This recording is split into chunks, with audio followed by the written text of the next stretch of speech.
자기의 이익만 중요시하여서 자연과 다른 생명체를 이용하는 경향으로 기울어진 그러한 사회에서 알베르트 슈바이처는 이미 오르간 연주자요, 철학자요, 신학자요, 루터교 목사로 존중을 받고 살아가고 있었습니다.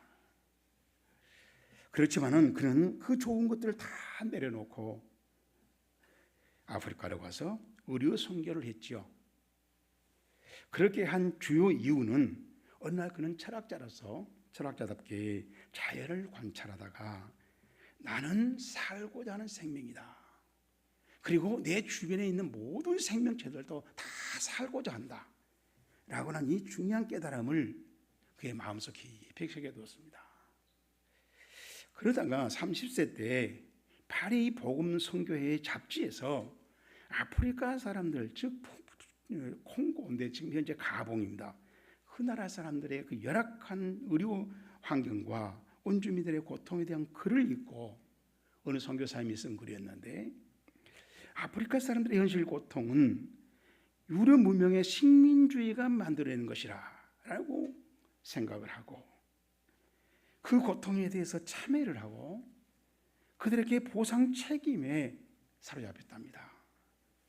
그리고 또 그는 성경을 연구하다가 특히 내 이웃을 내 몸과 같이 사랑하라는 예수님의 가르침에 진지해졌습니다. 그래서 그는 아프리카 사람들의 생명을 구하는 게 진정한 보상이다 라고 결론을 지었고, 생명을 존중한다면 반드시 실행해야 한다 라는 그런 책임감에 사로잡혀서 다시 의학 공부를 시작했고, 그래서 38세 때 아내와 함께 가봉 라방레네로 갔었고, 거기에 그 전염병, 홍수, 미개한 환경에서 닭장을 개조해서 병원을 만들고 의료봉사를 개시한 후에 강연과 저서로 자금을 마련해 가면서 생명 살리는 병원 선교를 확대해 갔다는 것입니다. 그러다가 그는 1952년 77세 때 노벨 평화상을 수상하였죠. 그렇다면 슈바이처에게 신념이나 신앙은 단순한 지식이 아니라 직접 삶으로 실행하는 신앙 양심이었습니다. 오늘 우리는 고난주간을 보내고 있는데 정말 십자가의 고난을 통과한 그 영혼이 가지고 있는 믿음의 사람이었다라는 얘기. 여러분, 이 슈바이처에 대해서 우리가 할 말이 많지만은 그 양반 신학교는요, 그 당시에 자유주의 신학교 나왔나. 신학교는 정말 문제지 많은 인본주의 신학교 나왔지만은 그의 신앙은 어느 누구보다도 예수님 그토록 원하는 믿음이 살아서 생각에, 사상에, 판단에, 생활에 영향을 주는 그런 신앙이었다는 것입니다. 오늘 설교 본문도 천천히 생각해 읽어보면 사랑 생활을 지극히 정성으로 강조하고 있음을 알게 되는데, 저랑 같이 확인해 봅시다. 26절 말씀입니다. 예수께서 이르시되 율법에 무엇이라 기록되었으며 내가 어떻게 읽느냐? 대답하여 이르되 내 마음을 다하며 목숨을 다하며 힘을 다하여 주 너희 하나님을 사랑하고 또한 내 이웃을 내 자신과 같이 사랑하라 하였나이다. 예수께서 이르시되 시작, 내 대답이 옳도다. 이를 행하라. 그러면 살리라 하시니. 아멘. 자, 우리가 이 함께 본 말씀 가운데 예수님은 구약 성경 모세 율법, 창세기, 출애굽기, 레위기, 민수기, 신명기죠. 이 체계에 뭐라고 기록이 되어 있느냐? 네가 질문한 그 답이 거기에 기록되어 있지 않느냐라고 다시 되묻고, 그 기록된 그 부분을 네가 찾았다면 그럼 그 부분을 너는 어떻게 생각하고 읽고 있냐? 읽고 나서 네 생각이 어떤 그림이 네 머릿속에 그려져 있느냐라고 물으셨는데, 여기 기록되었으되라고 기록되어 있고 라고 하는 말이 헬라어 게그라타이라고 하는 말이에요. 이 말은 그라포라고 하는 헬라어 동사, 원형 동사를 현재 수동태, 완료 수동태로 써놨어요. 현재가 아니라 완료 수동태로. 그러니까 NIV 성경에 보면 What is written in the law를 대문자로서 하나님 율법, 모세 율법을 말한 거죠. 율법에 기록되어져 있는 것이 무엇이냐라고 이렇게 번역을 했어요. 그러니까 하나님께서 기록해 놨다는 겁니다. 근데 그걸 우리가 읽는 거죠. 지금 읽는데 그걸 막 읽고 자체를 읽고 쓰고 하는 것이 아니라, 예수님 생각은 읽고 나서 네가 어떤 생각을, 어떤 마음을, 어떤 가치관을, 어떤 신앙관을 가졌느냐, 그걸 묻는 거예요 지금. 그래서 읽느냐라고 하는 말이 아나기노스케이스라고 하는 말인데, 아나란 말이 어게인이요, 다시. 그노스코라고 하는 말을 현재형으로 말한 겁니다. 2인칭 명인, 2인칭으로. 그러니까 그 사람들이, 우리 사람들이 지금 율법 교사가 막 소리내서 막 읽었겠죠. 여러 번 읽었다는 얘기예요. 막 현재형은 여러 번 읽고 나서 그 다음에 네가 소감이 어떤 생각을 하고 있느냐, 어떻게 이해를 했고 어떻게 인식하고 있느냐라고 하는 것을 예수님이 지금 확인하고자 하는 것입니다. 그래서 굿뉴스 바이블이니까 아주 재밌게 번역을 했어요. How do you interpret them? interpret란 말이 해석한단 말이에요. 그것들을 어떻게 해석했느냐라고 물었어요. 그렇다면은 이것은 단순한 성경 낭독이 아니에요. 나는 성경만 몇 번 낭독했다, 그거 아니에요. 그 차원이 아니에요. 지금 네가 낭독하 읽은 것을 어떻게 이해했고, 그 이해가 너로 하여금 어떤 인식을 만들었고, 그 인식이 이제 어떤 행위에, 어떤 판단에, 어떤 기준에 참여하고 할 수 있는 그 기준이 생겼느냐라고 묻는 거예요. 영어로 이걸 reading in depth라고 그래요. 심화 있기, 깊이 들어가서 깨닫고 대화하면서 책을 읽는다는 거예요. 그래서 율법 교사가 율법 전문가답게 신명기 6장 5절과 레위기서 19장 18절을 찾아내서, 정말 대단한 실력이죠. 그걸 찾아내서 전심전력으로 정성껏 하나님과 이웃 사랑하기라고 대답을 했습니다. 여기서 뜻을 다해라고 하는 말이 디아노니아라고 하는 말이에요. 디아란 말은 뭔 뭘 통하여, 노니아란 말은 지식을 말해요. 이게 지식을 통하여 이루어진 거, 우리말로 번역하면 아마 지성이라고 말할 수 있어요. 그런 그 지성의 결과가 뭐냐? 밝힙니다. 28절에 뭐라 그랬어요? 내 대답이 옳도다. 이를 행하라. 그러면 살리라. 네 대답이 옳다. 여기서 옳다란 말이 오르소스라고 하는 말인데, 이 오르소스란 말이 올바로 정확하다는 얘기입니다. 틀림없다 그 말이에요. 그러면 오늘 설교 본문을 좀 더 살펴보면서 어떻게 하면 우리 예수님께서 지극정성으로 강조하셨던 그 사랑 생활을 할 수 있는지, 그 노하우를 저와 함께 한 3가지 정도를 찾아 챙기자는 것입니다. 첫째로 28절 말씀에 답이 있습니다. 예수께서 이르시되 네 대답이 옳도다. 이를 행하라. 그러면 시작 살리라 그랬어요. 자, 이 말씀은 영원한 생명을 어떻게 하면 얻을 수 있습니까? 그 방법을 좀 가르쳐 주세요 라고 지금 예수님에게 율법 교사 전문가가 와서 질문한 거죠. 그랬더니 예수님께서는 우리 같으면 어떻게 답을 가르쳐 줄 거 아니에요? 근데 답을 안 가르쳐 주고 그 율법 학자에게 스스로 네가 찾아서 답을 찾아내라는 거예요. 구약 성경, 너 율법 전문가지? 그 전문가, 네가 늘 연구하고 있는 율법 성경에서 찾아봐. 그리고 찾아보니까 그 율법 전문가니까 금방 알아낸 거예요. 이제 하나님을 사랑하고 이웃을 사랑하라고 했습니다.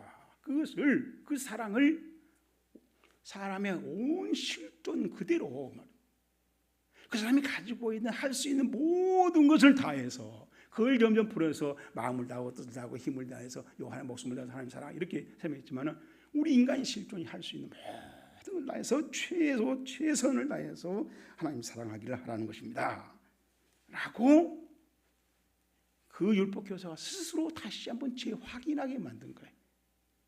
그리고 이제 자신 있게 예수님한테 대답을 내놓은 거란 말이에요. 성경을 많이 읽고 쓰고 암기한 것을 나무라 할 수는 없지만은 성경의 가르침의 그 핵심이 무엇인지를 알아내는 이 고충, 이 과정이 굉장히 중요하다는 겁니다. 그래서 그 정답을 알아내는 성경 읽기, 쓰기, 암기, 이것이 더 중요한 것이고 막중하다는 것이 예수님의 지금 가르침, 그 율법 선생님이 깨우치고 있는 장면이에요. 사무엘하 11장 12장에 보면은 나라가 지금 전쟁 중인데 황제라고 하는 그 다윗 왕이 왕국에 남아서 다른 국민들은 장수들은 목숨 걸고 지금 나라를 위해서 애국충성으로 싸우고 있는데 신은 그 당시에 가장 그 충신이 할 수 있는 우리야 장군의 부인을 데다가 성폭행하고 그리고 임신하자 우리야 장군을 죽여 전사시키는 완전 범죄를 시도했어요. 자, 그러고 있을 때 이 장면을 하나님이 다 보시고 선지자 나단을 불러서 너 가서 다윗에게 지금 다윗이 범한 이 완전 범죄가 생각나도록 책망을 해라 하고 그 사명을 가지고 나단이 가서 생각나도록 책망을 합니다. 그때 이 다윗이 돋보였던 점은 그 책망을 듣고 그대로 죄를 시인하고 받아들이고 그리고 회개했어요. 다시 말하면 어떻게 읽느냐를 그 하나님의 생각의 뜻에 맞추어서 바로 반응을 하고 행동을 하더라는 거예요. 그래서 하나님은 이 다윗을 용서한 겁니다. 그때 다윗 왕이 했던 그 장면을 시편 51편 그 고백을 해놨어요. 우리가 다 볼 수는 없지만은 핵심 부분, 제가 보기에 핵심 두 가지를 봅니다. 17절 보시면 하나님이 구하시는 제사는 상한 심령이라 그랬어요. 자, 우리 새 한글 성경에 보면 하나님이 바라시는 제물은 그랬어요. 근데 제가 이 성경도 지금 우리 가지고 있는 이 개정판 성경하고 좀 다르게 번역해 보려고 이 본문이 지금 가지고 있는 걸 그대로 여러분들 알려주려고 예를 써서 번역했는데 제가 보기에는 좀 아쉬움이 있어요. 왜냐하면은 이 뉴 킹 제임스, NIV, 굿뉴스 바이블 이렇게 이런 성경들을 제가 제시한 것은 여러 성경이 다 이렇게 보고 있다는 얘기가 지금 팩트를 말한 겁니다. 브로큰 스피릿, 부서진 영. 다윗이 그때 내가 다윗의 나단의 책망을 받고 영혼이 완전히 부서져 깨져버렸습니다. 그런 얘기예요. 그런데 그 히브리어의 루하의 니시바라라고 하는 말인데 이 말은 하나님의 제물들이 부서진 영혼이라. 하나님이 원하는 하나님 갖다 바치기라 원하는 헌금, 이 제물이 우리 헌신, 뭐 어떤 헌금하는 어떤 봉사가 하나님께서는 완전히 금이 쩍쩍하고 뚜르르 부서지고 어떻게 맞춰온 그런 헌금을, 봉사를, 헌신을 하나님이 원한다라는 뜻이에요. 그걸 다시 이 범죄를 깨닫고 나단의 책망을 듣고 다시 깨닫고 그걸 하나님이 실토한 겁니다. 다시 말하면 그 제물이라고 하는 말이 복수형으로 되어 있더라고요. 하나님의 제물들은 그렇게 말을 해야 된다.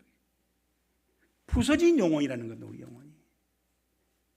그러니까 우리 영혼이 영혼이 여러 군데가 부서져 있기를 원한다는 거죠. 그러니까 다시 말하면 나단이 가서 다윗을 책망할 때 다윗은 여러 군데가 부서졌던 거예요. 그랬더니 하나님이 나를 용서해 주시더라. 그리고 왕을 자리에 앉혀놓고 다시 왕을 계속하게 하셨다는 겁니다. 그러니까 이런 장면을 깊이 보면 막 주여 삼창하고 이게 중요한 게 아니라 내 영혼이 부서져야 돼. 많이 깨져야 돼. 그리고 그 깨진 것을 어루만쳐가지고 와서 하나님 앞에 내놓을 때 하나님은 그걸 기뻐한다는 것입니다. 그래서 6절에 뭐라 하냐면 보소서 주께서는 충심이 진실함을 원하시오니 내게 지혜를 은밀히 가르치시다. 알았어요. 진실함이 생겼다는 겁니다. 그때 진실함이 생기는 회개, 진실함이 생긴 그 회개한 영혼으로 하나님이 그때 예물을 가졌을 때, 헌금을 받았을 때, 헌신을 받았을 때 하나님이 기쁘시게 받으신다는 거예요. 다윗이 그랬다는 겁니다.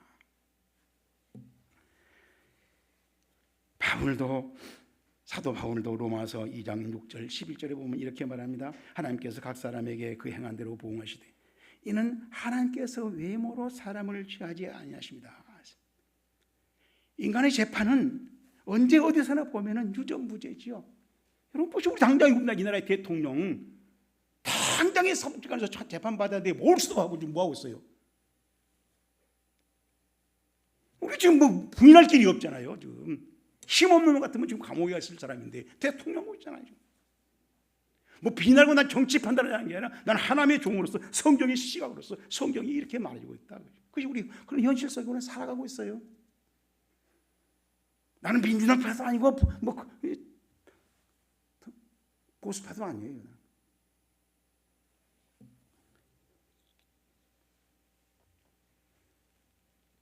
그렇지만 하나님은 사람의 외모, 즉 사회적 지위나 빈부나 권세나 인종차별을 따르지 아니하고 각 사람의 행한 대로 그 행위를 가지고 삶을 가지고 공평하게 판단하신다는 것입니다. 그러므로 최후의 심판도 이렇게 각 사람의 행위대로 삶 그대로 공평하게 판단하신다고 요한계시록 보니까 네 군데나 기록해 놨더라. 2장 23절, 20장 12절, 13절, 20장 12절에 기록해 놨어요. 이건 하나님의 자기 양심선언이잖아요. 우리는 부인할 길이 없습니다. 이 말씀에. 두 번째로 온 설교 본문 36절 봅니다. 내 생각에는 이 세 사람 중에 누가 강도 만난 자의 이웃이 되겠느냐. 우리 주님이 두 번째로 그 율법 전문가에게 묻습니다. 이 질문을 하기 전에 예수님은 세 가지 사람, 제사장과 레위 사람과 사마리아 사람을 비유로 등장시켜서 이야기를 만들어서 사랑하기를 깨우치셨는데 정답부터 말하면 사마리아 사람이에요. 왜냐하면 사마리아 사람은 한마디로 역지사지를 잘해서 강도 상한 그 사람 입장에서 자기의 시간과 자기의 여행 비용과 자기의 모든 그 당시 가지고 있는 것을 바꾸어서 그 사람 입장에서 생각하고 판단하고 헌신을 했습니다. 여러분 여기에 우리가 자세히 보면은 설명하기 참 시간이 좀 요구하지만은 그 사람을 이 말에 태워가지고 간 장면이 있어요. 사실 그 말은 그 자리는 자기가 타고 와야 돼요. 강도 만난 사람은 어떻게든지 간에 자기가 따라가야 되겠죠. 이 사람은 자기 자리를 내주고 자기가 강도만 사람이 자리를 떨뚝거리고 하는 그 자리로 가서 걸어가고 있고 자기 편안한 자리를 강도만 사람 자리에 앉아놨다고요. 이게 십자가예요. 예수님이 십자가에 달린 것은 내가 달려야 되는 것이고 우리의 죄악 때문에 심판받아야 할 자리에 우리를 내려놓으시고 예수님이 십자가에 매달려서 죽고 저주받으시고 형벌을 받으시고 다시 살아나서 이제는 너희들은 아무 없어. 내가 다 죄를 받았으니까 너희들은 편안하게 자유인으로 하나님의 자녀로 살아. 이거 십자가 사건이에요. 십자가의 의미예요. 이 의미를 우리가 알고 거기에 판단에 맞춰서 우리가 살아가는 것이 십자가를 목걸이하고 다니는 것보다는 100배나 중요하다고 필요하다는 것입니다.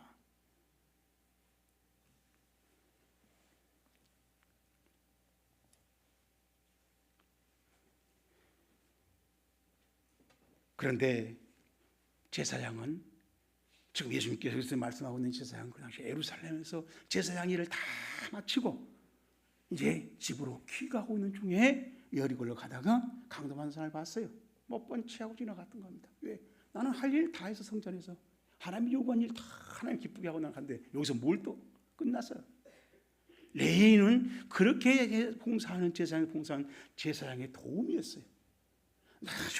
정말 제사장을 도와서 정성껏 하나님 기뻐하는 일이란 제사의 모든 일을 다 마치고 돌아가는데 강도만은 이웃을 만난 겁니다. 그냥 지나갔어요. 내가 뭐 더 이상 여기서 할 게 뭐겠냐?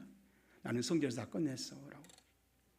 다시 말해 우리가 엿새 동안엔 생각하지 않고 예배당에 주일날 와서 예배당에서 열심히 예배드립니다. 기도합니다. 찬송합니다. 봉사합니다. 헌신합니다. 이 생각합니다. 아름다워요.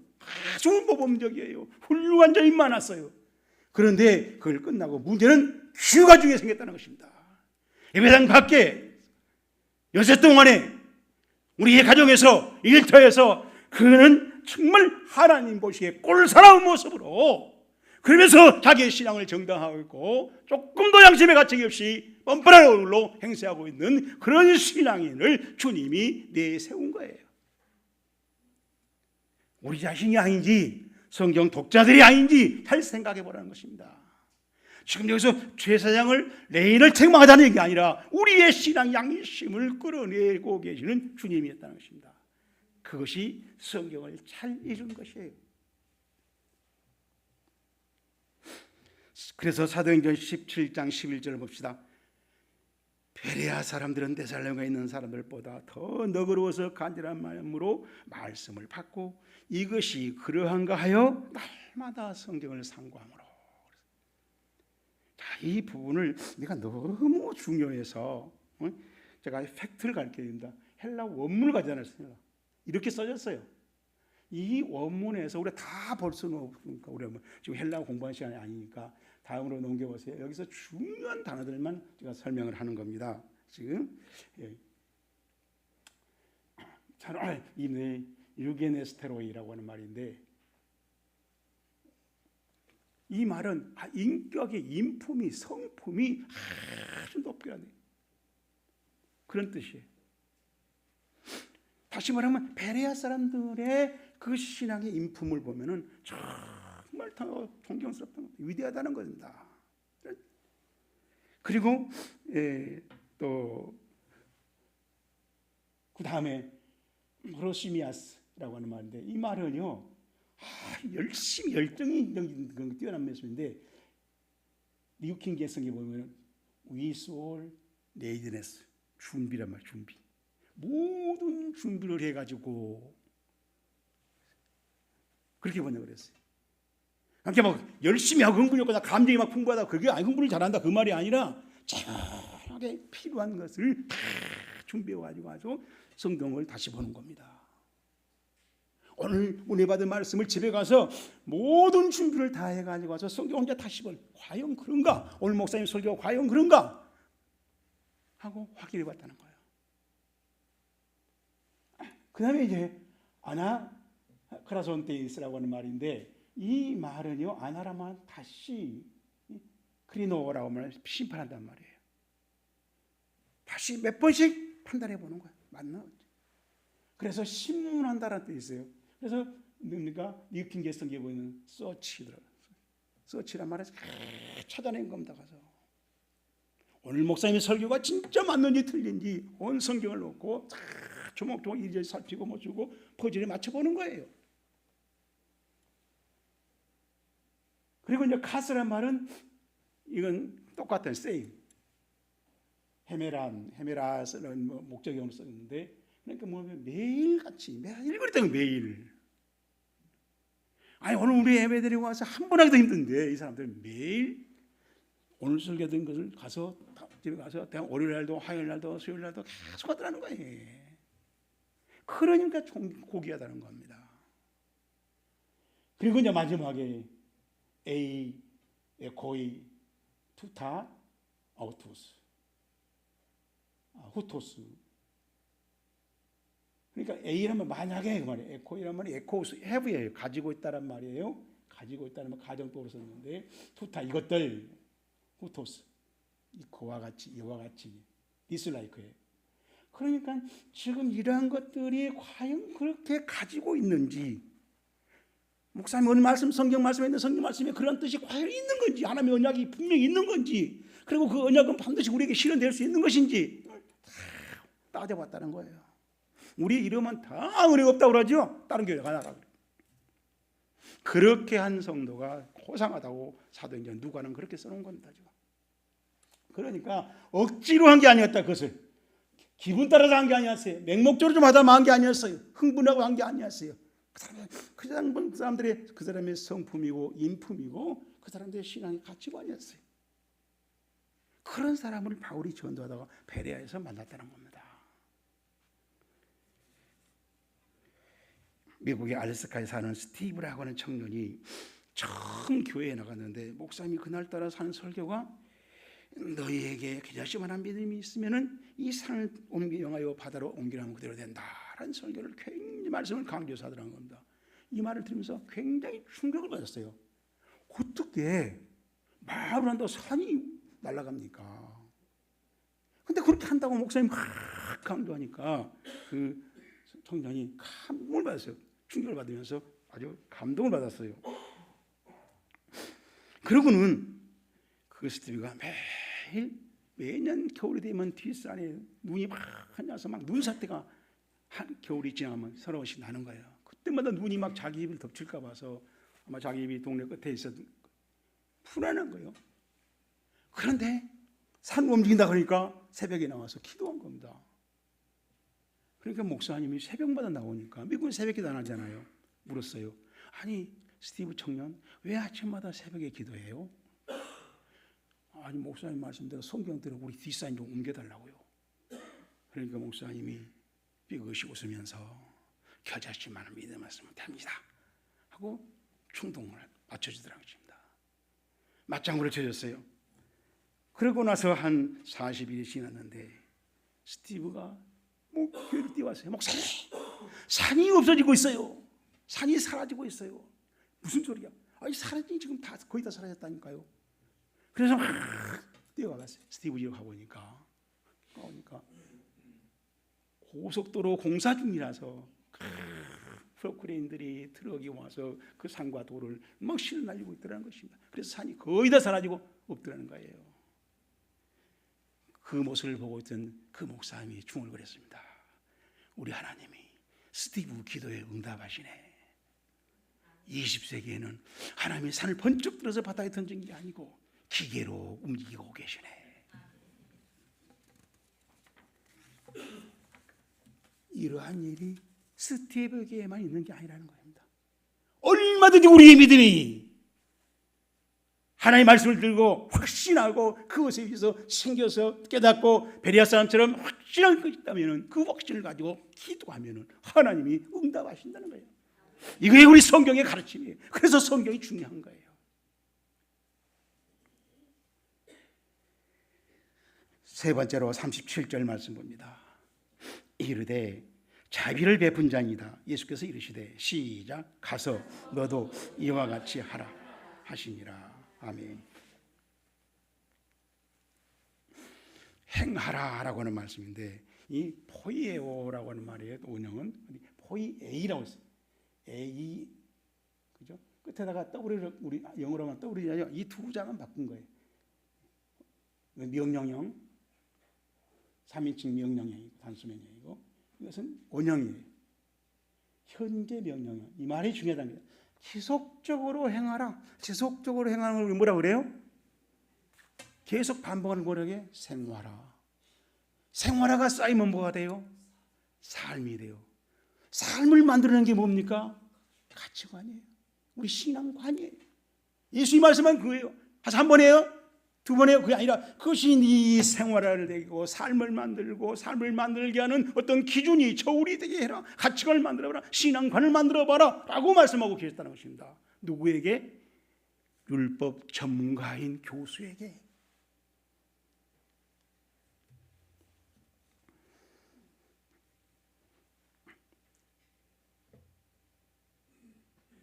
그러면 예수님께서 뭐랍니까? 한마디 더 하시오. 살리라. 이 살리라는 말은 제세이스라고 하는 말인데 이 말은 명령형이에요. 미래형이에요. 미래형. 그 무슨 말이에요?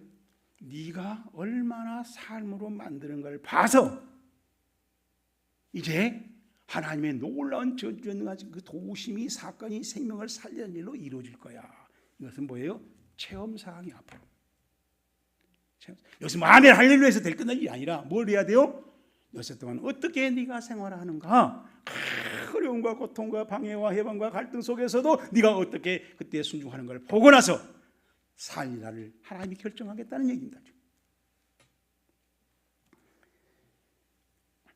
이것은 바로 레위기서 18장 5절에 있는 말씀과 일치합니다. 레위기 18장 5절을 제가 새한글 성경을 읽어드립니다. 너희들은 나의 규정들과 법령들을 지켜야 한다. 사람이 그대로 따르면 그 덕분에 살아갈 것이다. 나는 여호와니라. 복수형으로 말했다는 것입니다. 규정이 하나둘만 하면 된 게 아니라 많은 규정이 있다는 거예요. 법령들이 많이 있다는 겁니다. 그러나 그걸 다 붙들고 우리가 실험하면서 하나님의 생활을 순종하는 삶을 살아갈 때, 삶을 만들어갈 때 우리 주님이 살게 하는, 정말 그 살리라는 이제 체험한 자들만이 알아요. 이건 암기사항이 아니에요. 내 생활 속에서 경험되어진 사람들만 할 수 있는, 그리고 그 맛을 알 수 있는 거라. 다시 말하면 단순한 미래까지 생존해 있다는 게 아니라 하나님의 자녀로 구원을 받아서 영생 복락을 누리며 하나님의 천국 백성으로 살아가는 그 신비한 비밀한 세계로 들어서게 할 것이다 라는 얘기예요. 여기서 우리가 조심해야 할 것은 그 세계에 들어갔다가 다시 탈락할 수도 있다는 거예요. 왜요? 호예이가 현재 명령이기 때문에 계속하고 있어야 된다는 것입니다. 많은 사람들이 한 번 구원받으면 우리는 영원히 천국 받으러 받자입니다. 아니에요. 성경을 잘 보시라고요. 그러면 얼마나 편하고 좋겠습니까만은 성경은 현재형으로 말하고 있고 반복을 하고 있고 그걸 봐서 살리라를 주님이 결정한다고 분명히 예수님이 그렇게 설교했어요. 율법 전문가에게 그렇게 깨우쳤어요. 이삭이 살인적인 흉년이 닥쳤을 때 하나님의 음성을 따라서 나일강 애국을 포기하고 그 땅에 남아서 농사를 지었더니 그 결과가 100배로 소화하겠다는 말씀이 창세기 26장에 기록되어 있습니다. 이 말씀을 가르쳐주는 교훈은 힘들 때에도 계속 순종할 때, 그 고통을, 방해를, 갈등을 이겨내고 순종할 때 하나님의 기적적인 오심이 100배로 이룬다는 그런 사건이 우리 삶으로 경험되어질 것이다 라고 하는 사실입니다. 순종의 지속, 이것이 바로 기적의 변수라는 거예요. 하나님은 올라오셔 그 전지전능한 그 복에 받는 비결이 뭐냐? 순종을 지속해 가는 것이다.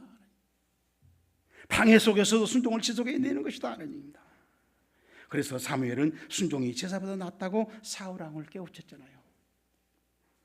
자, 이제 오늘 설교 말씀을 듣는 중에 우리 자신을 사로잡아 우리 신앙 양심을 잡아 흔들었던 그 귀한 가르침을 이제 다시 챙깁시다. 성경 66권을 한 단어로 요약하면 사랑입니다. 그 사랑은 한 면으로만 되는 게 아니라 돌리면 다른 면이 보인다는 거예요.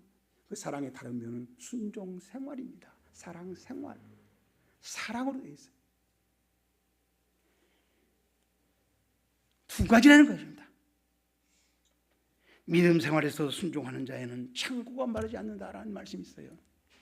자, 이 말씀에 그 실증이 출애굽기입니다. 애굽에서 나와서 홍해를 건너서 광야를 지나갈 때 그 어려운 악조건에 사람이 살 수 없는 광야를 지나가면서 하나님이 낮에 불기둥으로 밤에는 구름기둥으로 온도 조절하면서 가게 하셨어요.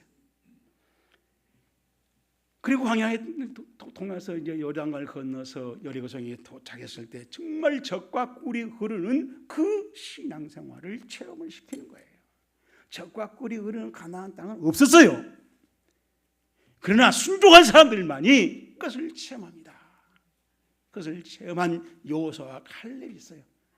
칼렙이 그런다.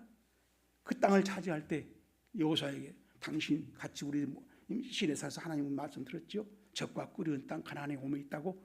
나 그 땅 나 분명히 소유하고 내 기업으로 만들랍니다.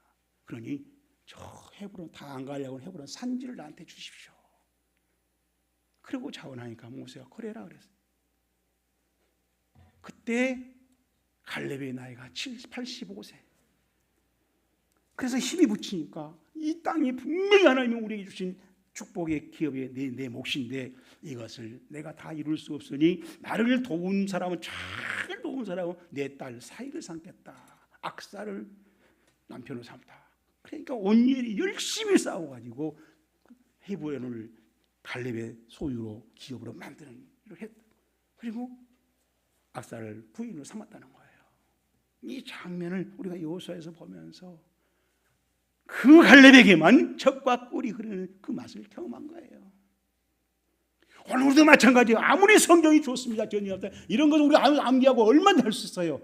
그게 진짜입니까? 당신의 삶입니까? 당신이 그걸 체험했으니까 할 때 내가 했으니까 그렇게 말하죠. 본 것을 말하죠. 내가 맛본 것을 말하죠. 이렇게 말할 수 있는 신앙생활이 그리스도인이라는 것입니다.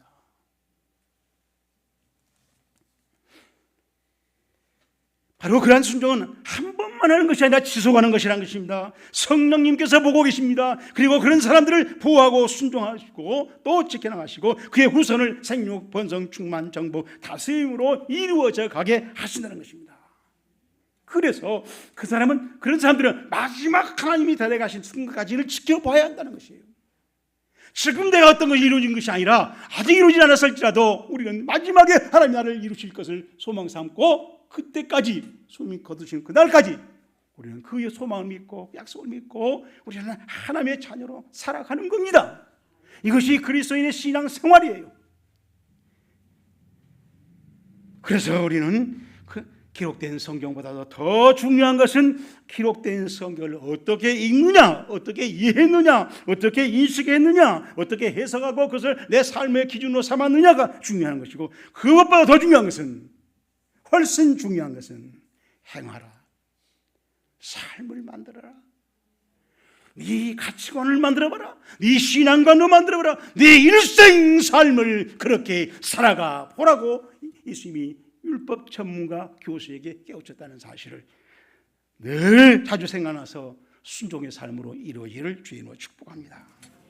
하나님 아버지, 오늘 우리는 율법 선생님 자신만만하게 예수님이 와서 영생복로 얻는 천국의 길을 물었을 때 주님은 놀랍게도 스스로 그 전문가의 성경책을 찾게 하시고 그 답을 자기 삶으로 저울질해 보게 하시고, 그리고 그 삶이 이제는 정말 영생복락에 이르는 그 삶으로 이어가도록 하는 것을 스스로 결단하게 한 장면을 보았습니다.